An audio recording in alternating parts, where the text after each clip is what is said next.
Bonjour à tous, vous écoutez l'émission Compte à rebours présentée par Thérèse Pan pour Radio Taïwan International.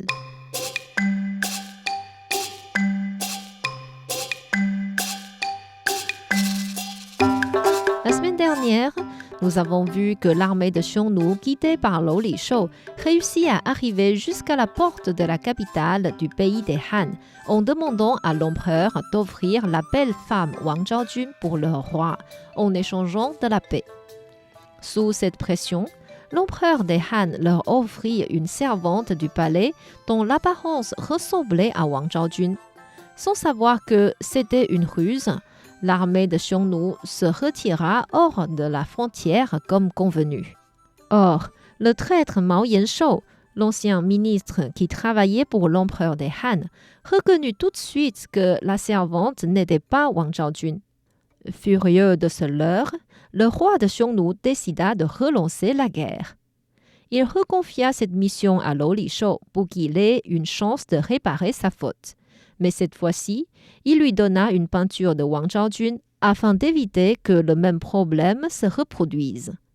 Lou Lishou guida ainsi 200 000 soldats vers le passage stratégique Yanmenguan. Depuis que l'armée de Xiongnu s'était retirée la dernière fois, l'empereur avait redésigné le général Li Guang pour garder ce rempart important. Li Guang était conscient que la ruse de leur ministre ne pouvait pas durer longtemps et s'était préparé psychologiquement pour une guerre ultérieure.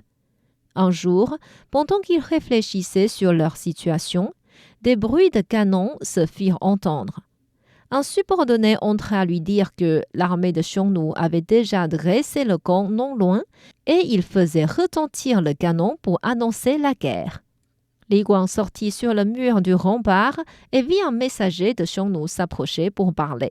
Il lui dit donc : « Que voulez-vous encore ? Notre empereur vous a déjà donné ce que vous vouliez. Pourquoi revenez-vous » Le messager rigana et dit : « Ha ha ha ! Ah, votre empereur nous a donné ce que nous voulions. Il nous a menti en nous offrant une femme qui n'est pas du tout Wang Zhaojun. C'est donc légitime que nous revenions pour vous punir de ce leurre. » « J'ignore que cette Wang Zhaojun n'est pas la vraie. En plus, même si c'est une fausse, ce n'est pas ma faute ni la faute du peuple. Ce n'est donc pas à eux de subir la conséquence de la guerre. Si vous acceptez de patienter quelques jours, j'enverrai tout de suite un messager auprès de notre empereur pour qu'il vous donne une réponse satisfaisante. » Le messager de Xiongnu retourna faire le rapport à Lou Lishou.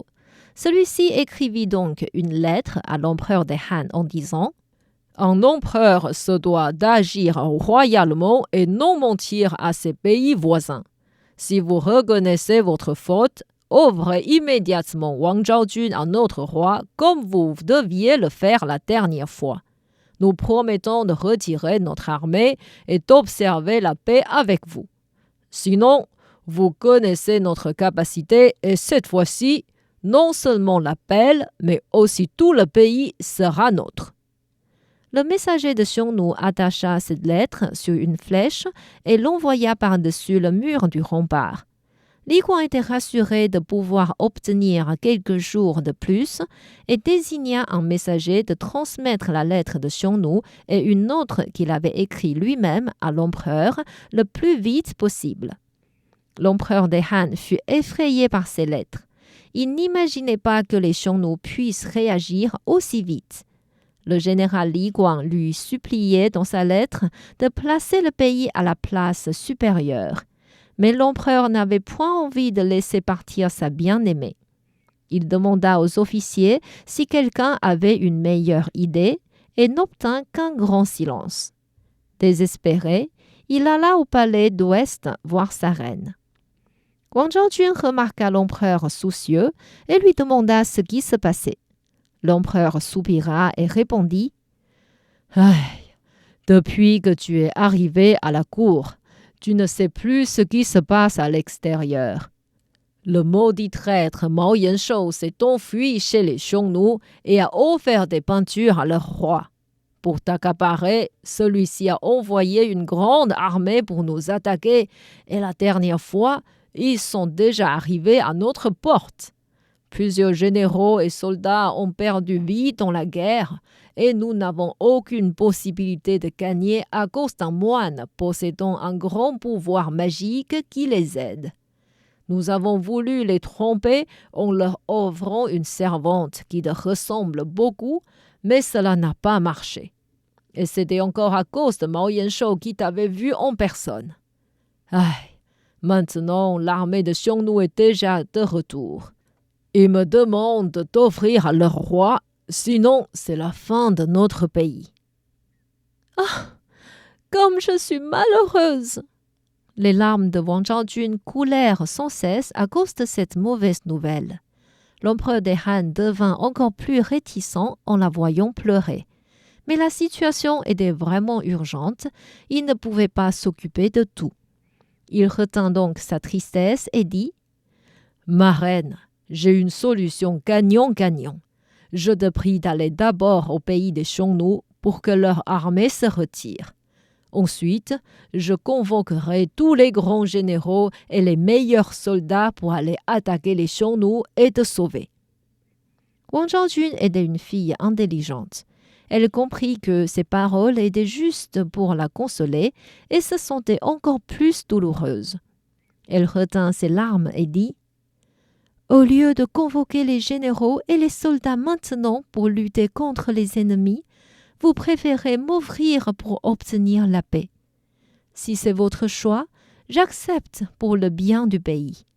Mais une femme chaste ne s'épouse pas une deuxième fois. Je ne laisserai pas le roi de Xiongnu me toucher. J'espère que vous garderez votre promesse de me sauver le plus vite possible. » Ensuite, elle se remit à pleurer très fort. Rien à faire, l'empereur ne pouvait qu'essayer de la consoler. Le lendemain matin, l'empereur donna son édit impérial pour annoncer cette décision. Après avoir reçu l'ordre, Wang Zhaojun alla d'abord dire adieu à ses parents et à sa petite sœur. Inévitablement, ils se remirent à pleurer, tous remplis de tristesse. Wang Zhaojun alla aussi saluer la reine Ling, la reine principale du pays, qui l'avait beaucoup aidée. Les deux reines étaient tristes de devoir se séparer et fondirent en larmes. À la fin, Wang Zhaojun dit à l'empereur « Majesté, je suis toujours bien entourée depuis mon enfance. Même durant la période où j'étais renfermée au palais froid, il y avait l'eunuque Zhang qui restait à mes côtés. Maintenant, je vais partir très loin, dans un pays inconnu. Je vous supplie de choisir un homme talentueux de m'accompagner, à qui je pourrai demander des conseils en cas de difficulté. » L'empereur accepta cette demande et considérait Liu Wenlong, le nouveau fonctionnaire pris à l'examen, comme le meilleur candidat. Il le convoqua ainsi et dit « Liu Wenlong, vous savez aussi que l'armée de Xiongnu est capable de nous détruire. C'est pour cela que j'ai décidé de leur offrir ma reine Wang Zhaojun. Ce trajet étant très long, je veux que vous l'accompagniez jusqu'au pays des Xiongnu. Quand nos deux pays retrouveront paix, je vous donnerai une grande récompense. » Ce Liu Wenlong venait de se marier il y avait 3 jours. Bien sûr qu'il ne voulait point accepter cette mission, mais personne ne pouvait refuser la demande de l'empereur. Ainsi, il ne pouvait que remercier cette grâce de l'empereur malgré lui. Liu Wenlong suivit l'empereur pour aller saluer la reine du palais de l'Ouest. L'empereur lui dit « C'est plus convenable que vous vous appeliez frères et sœurs entre vous. À partir d'aujourd'hui, vous ne vous appelez plus Liu Wenlong, mais Wang Long. » À ce moment-là, un servant entra faire le rapport. « Majesté, le général Li Guang demanda à vous voir. Il dit que les Xiongnu n'arrêtent pas de le presser. C'est pourquoi il est venu personnellement au palais. » L'empereur regarda Wang Zhaojun sans rien dire. Elle savait qu'elle ne pouvait plus retarder cette chose. Ainsi, elle salua l'empereur une dernière fois et repartit avec Wang Long. Plusieurs jours après, ils arrivèrent au passage stratégique Yanmenguan. Wang Zhaojun dit à Li Guang, « L'empereur a promis de me sauver de la main des Xiongnu en envoyant une nouvelle armée. Je voudrais donc rester ici quelques jours en attendant qu'ils viennent. Pourriez-vous dire aux Xiongnu que je suis malade et que j'irai chez eux dès que je serai guéri ?» Li Guang accepta et transmit ce message. Ainsi, Wang Zhaojun attendit la nouvelle de l'empereur avec un cœur dévoué. 15 jours passèrent, toujours aucune nouvelle. Un jour, des bruits de canon se firent entendre hors du passage stratégique. Wang Zhaojun eut peur par ce bruit et demanda ce qui se passait. Li Guang lui dit « Ma reine, c'est que les Xiongnu commencent à perdre la patience et veulent que vous preniez la route tout de suite. » Wang Zhaojun demanda à Wang Long, « Mon frère, que dois-je faire maintenant? L'empereur m'a promis de me sauver, mais personne n'est venu jusqu'à maintenant. » « Ma reine, je pense que ce n'est pas la peine d'attendre. Si nous avions vraiment des généraux capables de gagner, il y aurait longtemps qu'ils seraient partis lutter contre l'ennemi. Je vous prie de vous efforcer à partir maintenant pour la paix du pays. » Wang Zhaojun était triste d'entendre cette réalité qu'elle ne voulait pas reconnaître. À ce moment-là, elle vit une oie sauvage voler en criant comme si elle était perdue. Wang Zhaojun lui dit « Oie sauvage, es-tu aussi délaissée comme moi? Si tu veux bien m'aider, descends ici et amène une lettre pour moi à l'empereur. » Miraculeusement, l'oie descendit près de Wang Zhaojun et l'attendit. Wang Zhaojun se mordit le doigt et écrivit une lettre avec son sang sur un tissu blanc. Elle l'attacha sur une batte de l'oie et celle-ci s'envola immédiatement vers le sud. Elle arriva à la capitale et fit des tours sans cesse sur le palais en criant.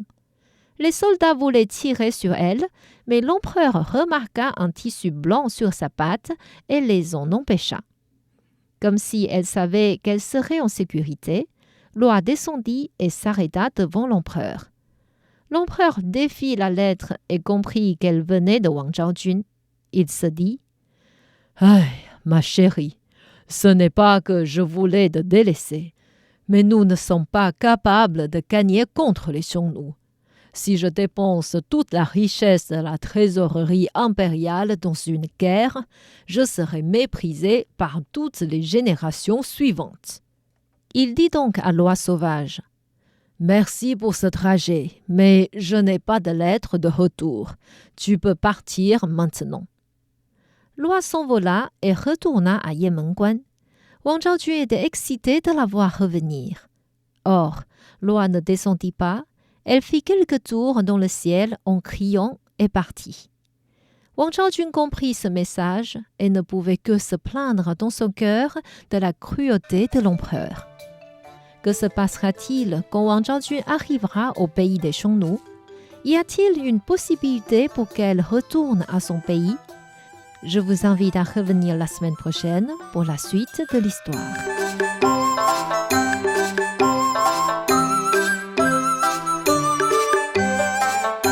C'était Conte à rebours présenté par Thérèse Pan sur les ondes de RTI.